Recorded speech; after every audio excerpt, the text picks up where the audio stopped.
আসসালামু আলাইকুম। তো আজকে আপনাদের সাথে শেয়ার করব এই যে কোমরে কুচি দিয়ে, কলি দিয়ে আর নিচে যে দেখুন বক্রম দিয়ে আমি এখানে কিছু সেলাই দিয়ে নিয়েছি। তো একদম সহজ নিয়মে আপনাদের দেখিয়ে দিব। এখানে মাঝখানে আমি দড়ি দিয়ে নিয়েছি। তো দেখতে পাচ্ছেন এরপরে আমি এখানে একটা কাপড় নিয়েছি। এখানে 2.5 গজ কাপড় আছে।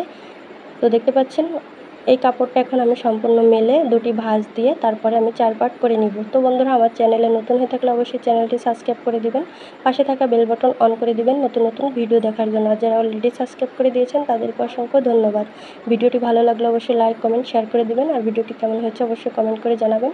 কোনো জায়গায় বুঝতে অসুবিধা হলে অবশ্যই কমেন্ট করে বলবেন, আমি অবশ্যই কমেন্টের মাধ্যমে বুঝিয়ে দেওয়ার চেষ্টা করব। তো আমার সাইডে আছে বন্ধ পাশ, আমার অপোজিট সাইডে আছে খোলা পাশ। এখানে 1 2 3 4 পার্ট কাপড় আছে। তো দেখুন উপরে আমি যে কোমর পটির জন্য 7 ইঞ্চি নিব। তো তার আগে এখানে আমি 1/2 ইঞ্চি সেলাই মার্জিনের জন্য দাগ টেনে এই দাগের এই যে দেখুন এই দাগের থেকে আমি 7 ইঞ্চি উপরে রাখবো কোমরের জন্য। রেখে তারপরে টোটাল লম্বা নিব হচ্ছে 41 ইঞ্চি, আরও আমি 1/2 ইঞ্চি সেলাই মার্জিনের জন্য নিব। এখানে আছে মোট 35 ইঞ্চি। তো দেখতে পাচ্ছেন আমি ওই সাইডে যে দাগ টেনে আমি দাগটি সোজা করে নিচ্ছি। আপনারা আপনাদের মেজারমেন্ট অনুযায়ী লম্বার মাপটা নিয়ে নিতে পারেন। তো দেখতে পাচ্ছেন এভাবে করে আমি দাগগুলো দিয়ে দাগটি সোজা করে নিচ্ছি। এরপর আমি পায়ের মোহরি নিব হচ্ছে 12 অর্ধেক 6 ইঞ্চি, আর আমি 1.5 ইঞ্চি নেব সেলাই মার্জিনের জন্য। তো আপনারা আপনাদের মেজারমেন্ট অনুযায়ী পায়ের মোহরি মাপটা নিতে পারেন। তো এরপর কলিটা আপনারা কী হিসেবে নেবেন, তো এই যে কোমর পটির জন্য 7 ইঞ্চি এই দাগ থেকে বাদ রেখে এখন আমি এই যে 41 ইঞ্চি লম্বার জন্য আমি এখানে 15 ইঞ্চি নিয়েছি, আরও 1/2 ইঞ্চি নেব সেলাই মার্জিনের জন্য। তো তারপরে যেহেতু আমি এখানে কলি দিব, তো তার জন্য অবশ্যই এই দাগ থেকে আরও 2 ইঞ্চি বাড়িয়ে নিয়েছি, মোট এখানে 11 ইঞ্চি আছে। তো এখন আমি এখানে কলিটা কীভাবে বাইর করব, তো সেটা আপনাদের আমি দেখিয়ে দিব। আমি যার জন্য করতেছি, তো তার বডির হিপের মাপ হচ্ছে 43, 43-এর 4 ভাগের 1 ভাগ হচ্ছে 11 ইঞ্চি, আরও আমি 2 ইঞ্চি বেশি নেব। এটা সব ক্ষেত্রে নিতে হবে। তারপরে আরও 3 ইঞ্চি অবশ্যই লুজের জন্য বেশি নিতে হবে। তো যেহেতু এখানে কম আছে, তো তার জন্য আমি দাগ অনুসারে এভাবে করে স্কেলের সাহায্যে দাগ টেনে নিয়ে তারপরে এই দাগ অনুসারে কেটে নিব। নেওয়ার পরে হচ্ছে কলিটা কীভাবে আপনারা এই যে কেটে নেবেন সেটা আপনাদের আমি দেখিয়ে দিব। তো দেখতে পাচ্ছেন দাগে দাগে আমি কাটার পরে এই যে কাপড়টা বেঁচে গিয়েছে যে কোনা করে, এই কাপড় থেকে আমি দুটি পার্ট নিয়েছি। নিয়ে এভাবে করে আমি এই যে 3.5 ইঞ্চির মতো এভাবে করে ভাঁজ দিয়ে নিব। নেওয়ার পরে দেখুন এখন আমি এই যে এইখান থেকে কাপড়টি কেটে সোজা করে নেওয়ার পরে এই খোলা সাইডটা এই সাইডে আমার এই যে এই সাইডে নিয়েছি। এখানে হচ্ছে 11 ইঞ্চি, 11 থেকে আমি 1 ইঞ্চি কম নিয়ে এখানে 10 ইঞ্চিতে আমি দাগ টেনে নিচ্ছি। তো দেখতে পাচ্ছেন আপনাদের এখানে যা থাকবে তার থেকে 1 ইঞ্চির মতন কম নিলে হয়ে যাবে। তো তারপরে এভাবে করে কোনা করে দাগ দিয়ে আমি দাগে দাগে কেটে নেব। এখন এই খোলা সাইডটা এখানে 1/2 ইঞ্চি ভিতরে রেখে তারপরে দেখুন আমি এই যে কোমর পটির জন্য 7 ইঞ্চি নিচ্ছি। 7 ইঞ্চি এই দাগ থেকে উপরে রেখে হাইয়ের মাপটা নিব হচ্ছে 15 ইঞ্চি, আর আমি 1 ইঞ্চি নেব সেলাই মার্জিনের জন্য। তারপরে এভাবে করে দাগ টেনে এই যে রাউন্ড করে আমি দাগে দাগে এই যে কেটে নিচ্ছি। তো দেখতে পাচ্ছেন কলিটা আমি কিভাবে বের করেছি সেটা আশা করি বুঝতে পেরেছেন। তো এরপর হচ্ছে আমি কোমরের পটিটা বের করব। তো তার জন্য আমি উপরে 1.5 ইঞ্চি নিয়েছি ফিতা ঘরের জন্য। তো আপনারা এখানে এলাস্টিক কিংবা রাবার যাই বলেন দিতে পারেন। তো তারপরে এই যে এই দাগের নিচ থেকে আমি 7 ইঞ্চি লম্বা নিব, আরও 1/2 ইঞ্চি নেব সেলাই মার্জিনের জন্য। নিয়ে এভাবে করে দেখুন স্কেলের সাহায্যে আমি দাগ টেনে দাগটি সোজা করে নিচ্ছি। তো ভিতরের দাগটাও আমি টেনে নিব। এখন দেখুন এই যে এতটুকু কাপড় আমি কেটে নিচ্ছি, বাড়তিটুকু কাটার পরে এখন আমি এই যে বডির হিপের মাপ দেখিয়ে দিব। আপনারা যার জন্য করবেন তার বডির হিপের মাপের থেকে আরও অন্তত 4 থেকে 5 কিংবা 6 ইঞ্চি বাড়িয়ে নেবেন। তো এখানে আমি সেলাই মার্জিনের জন্য 1/2 ইঞ্চি দাগ দিয়ে ভিতরে আমি কাপড়টি ঢুকে এই কর্নার থেকে মেপে নেব। তো আমি এটা যার জন্য করতেছি, তো তার হিপের মাপ হচ্ছে 43, 43-এর অর্ধেক হচ্ছে এই যে 21 ইঞ্চি, আরও অবশ্যই এখান থেকে 4 ইঞ্চি বেশি নিব। তো আমি যে 4 ইঞ্চিতে বেশি দাগ টেনে তারপরে এভাবে করে এই দাগ অনুসারে কেটে নিব। এখানে আমি হচ্ছে 2 পাটে কাপড় রেখেছি। আপনারা চাইলে এখানে 4 পাট করে কাপড়টি ভাঁজ দিয়ে তারপরে কেটে নিতে পারেন। তো এখানে মোট আছে 25.5 ইঞ্চি। তো দেখতে পাচ্ছেন, আশা করি বুঝতে পেরেছেন। তো এরপর হচ্ছে এই যে নিচে যে বক্রম দিব, তো সেই বক্রমের এই যে চওড়াটা আমি নিয়েছি 1 ইঞ্চি, আর লম্বাটা দেখতে পাচ্ছেন এখানে আপনারা যতটুকু মোহরি, তো তার থেকে একটু বাড়তি নেবেন, তারপরে সেলাই দেওয়ার পরে কেটে নেবেন। তো এটা আমি পরে সেলাই করে নিব। তো দেখুন এখানে হচ্ছে যে ফিতা দিব কোমরে, তো তার জন্য আমি হচ্ছে এখানে দেখতে পাচ্ছেন 1.5 ইঞ্চিতে দাগ দিয়ে নিচ্ছে। তো আপনারা চাইলে এখানে 1.5 ইঞ্চিও নিতে পারেন।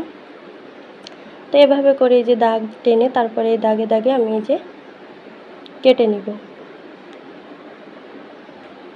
তো এভাবে করে যে এটা আমি কেটে তারপর এটা জয়েন্ট দিয়ে আমি বাড়িয়ে নিব। যেহেতু এখানে কাপড় এখান থেকে আমি সাইড থেকে নিয়েছি, তো দেখতে পাচ্ছেন এভাবে করে কাপড় কেটে তারপরে হচ্ছে আমি এটা জয়েন্ট দিয়ে বাড়িয়ে নিব, তাহলে ফিতাটা হয়ে যাবে। তো এই যে সম্পূর্ণ দেখতে পাচ্ছেন কাটিং করা হয়ে গেছে। এখন আমি সেলাই করে দেখিয়ে দিব। তো দেখুন, প্রথমে হচ্ছে যে কাপড়টি এই যে পায়ের মোহরির সাইডে বক্রম লাগিয়ে নিব। তো তার জন্য এই বক্রমটা এই মাপে কেটে নিয়েছি, একটু বাড়তে নিয়েছি। তো এই বক্রমের চওড়াটা আপনারা বাড়িয়েও নিতে পারেন।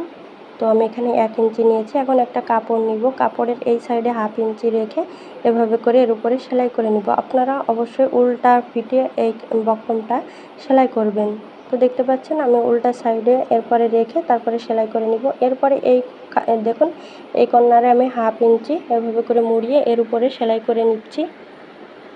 তো নেওয়ার পরে সালোয়ারের কাপড়টি আমি ফিল্টেম পাশে রাখবো, রেখে তার উপরে এই যে বক্রমের কাপড়টি উল্টা সাইডে রেখে এর উপর দিয়ে আমি সেলাই করে নিব।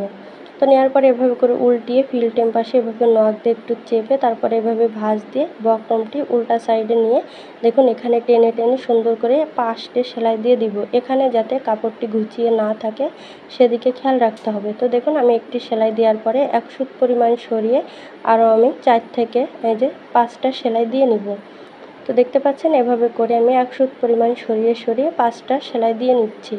তো আপনারা এর থেকে বেশিও দিতে পারেন, সেই ক্ষেত্রে আপনারা বক্রমটি আর একটু চওড়াটা বাড়িয়ে নেবেন। তো এই যে সেলাই করা হয়ে গেছে, অতিরিক্ত এই যে বক্রমটুকু কেটে নিয়েছি। তো নেওয়ার পরে আমি একই নিয়মে আরেকটা পায়ের কাছেও আমি যে সেলাই করে নিয়েছি। সম্পূর্ণ দেখাতে গেলে ভিডিওটি বড় হয়ে যাবে।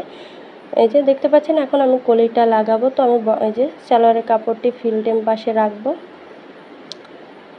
তো দেখুন এই যে কলির পাটটি আমি ফিল্টেম পাশে রেখে তার উপরে এই যে বক্রম এই যে সালোয়ারের কাপড়টি আমি উল্টা সাইডে রেখেছি, রেখে এর উপরে আমি এই যে সেলাই করে নিব। এখানে ডাবল সেলাই দিয়ে নিতে হবে, আর অবশ্যই ব্যাক স্টেপ সেলাই দিয়ে নেবেন। তো তারপরে এভাবে করে নখ দিয়ে চেপে আমি দাগ এই যে দেখুন একটু ভালোভাবে নখ দিয়ে চেপে নিব। তো সেমভাবে আমি এই একই পাটে কিন্তু এই সাইডেও আমি যে কলিটা লাগিয়ে নিয়েছি। তো আমি এই পাশে একটা লাগিয়ে নিয়েছি, ওই পাশে একটা লাগিয়ে নিয়েছি। তো 2 সাইডে আমি 2টা কলি লাগিয়ে নিয়েছি। এখন দেখুন আরেকটা সালোয়ারের পার্ট আমি নিব। তো আমি ভিতরে রেখেছি ফিল্টেম পাশ আর 2 সাইডে রেখেছি উল্টা পাশ সালোয়ারের। তো রাখার পরে এভাবে করে এই যে কলি পর্যন্ত এতটুকু সেলাই দেওয়ার পরে আবার সেলাইটা এভাবে করে ঘুরিয়ে এর উপরে ডাবল সেলাই দিয়ে দিব। তো দেখতে পাচ্ছেন আমি এক সাইডে যে সম্পূর্ণ সেলাই করে নিয়েছি, সেমভাবে এই পাশেও আমি যে কলির পাশটায় যে এভাবে করে সুন্দর করে সেলাইটা করে নেব।